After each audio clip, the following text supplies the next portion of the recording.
Hi, Emmanuel. As you watch this, I am taking some much needed self-care with my husband, but I wanted to be able to share with you my insights into COVID-19 and how it has impacted levels of anxiety within our community, even within our own church.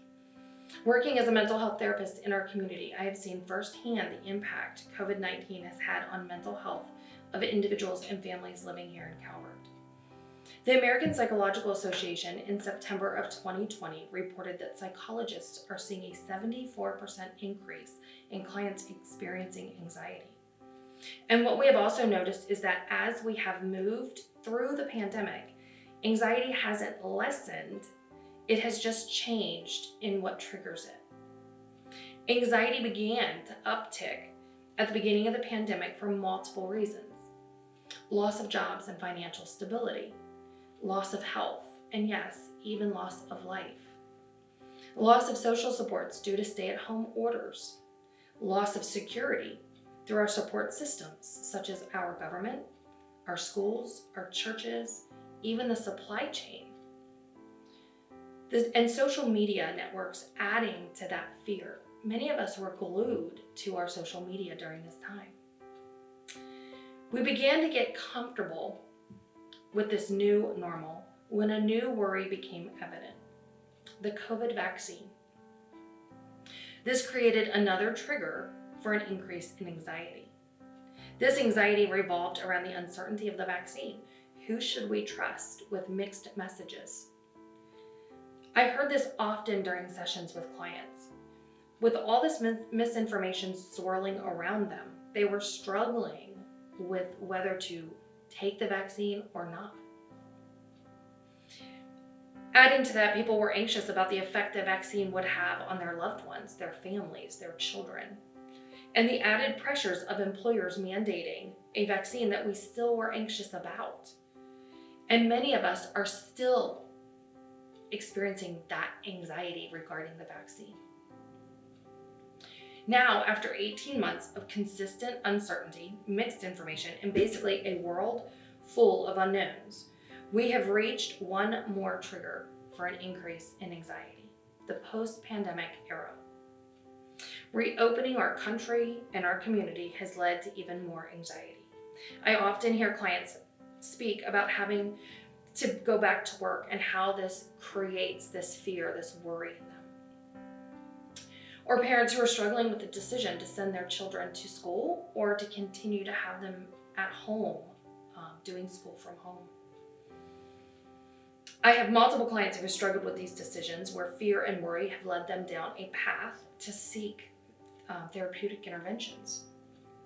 Dr. Ellen Hendrickson, clinical psychologist of Boston's University's Center for Anxiety and Related Disorders, has shared that she's reporting the longest wait list in 25 years.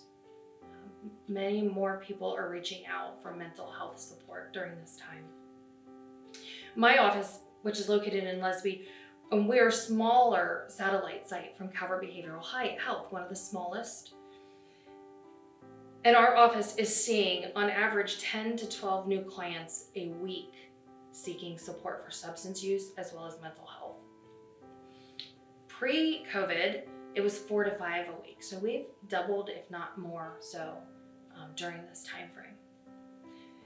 So how has COVID impacted our community? Well, as a therapist, as I shared earlier, the APA said a 74% increase in clients are experiencing anxiety, and this has been directly linked to the pandemic. People are saying the pandemic has created more anxiety in them than normal. As a therapist, I am seeing a huge increase in substance use for individuals trying to combat their anxious symptoms, and this includes the use of alcohol. We are seeing an increase in suicidal ideation, thoughts of killing oneself, and this is even true in our adolescent population.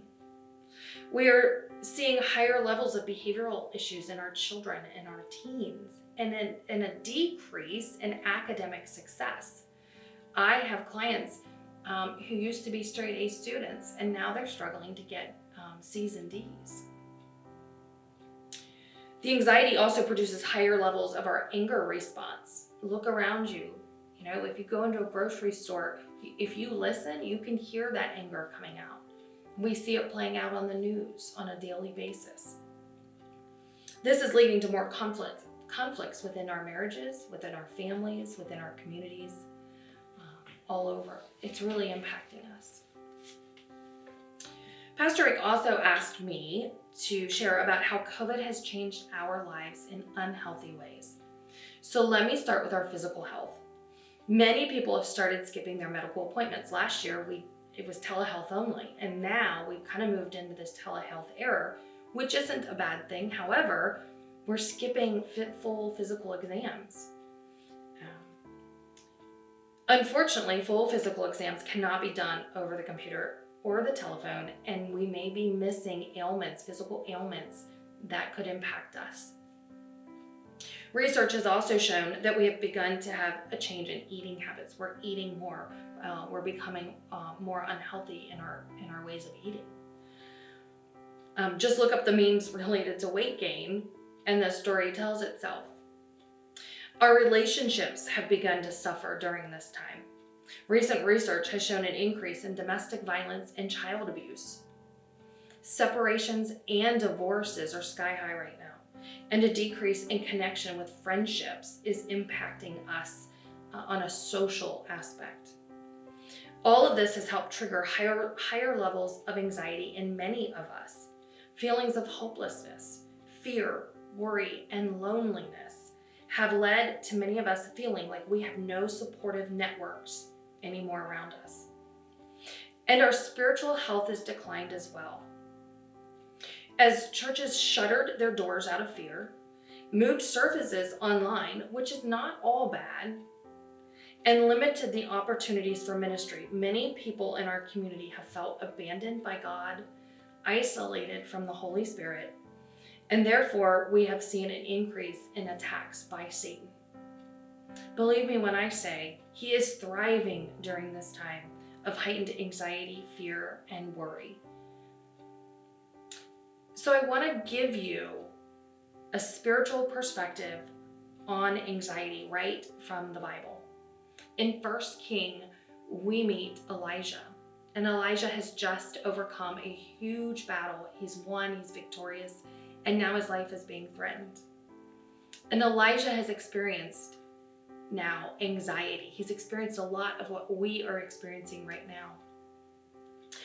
In 1 King 19:3, he is plunged headlong into fear and he runs for his life. In 1 King 19:4, he feels worthless and he says, I am no better than my ancestors. In 1 King 19:3, he speaks of feeling hopeless. He felt isolated in 1 King 19:10 when he says, I am the only one left. And he felt unable to cope. In 1 King 19:4, he says, I have had enough. Isn't that so like how many of us are feeling today? I've had enough. I'm done with this. And God, in just the amazing way that God does, God responds to Elijah in this awesome way. He first prompts Elijah to eat right and get proper care. So he's prompting God for self-care. It's important for us to use self-care. He spoke to him in a still, small voice, reassuring him and giving him courage. He's really challenging those negative thoughts, those feelings. He assures Elijah that he is not alone. In 1 King 19:18, God says, I have 7,000 in Israel, all whose knees have not bowed to Baal. He gave Elijah another mission to fulfill. So even in Elijah's darkness, even in his time of anxiety, God says, I'm not done with you yet. And he gives him another mission. There will always be a battle of our minds. The armor of the word of Christ can help us during those dark times. Even through our anxiety during this time, God can shine a light and can still use us to accomplish his good work. So I just want to leave you with this. If you are feeling anxious during this time, please know that it is normal and it is healthy. like Elijah experienced. Reach out to others who can support you, who can guide you, who can pray for and with you during this time. God bless, Emmanuel.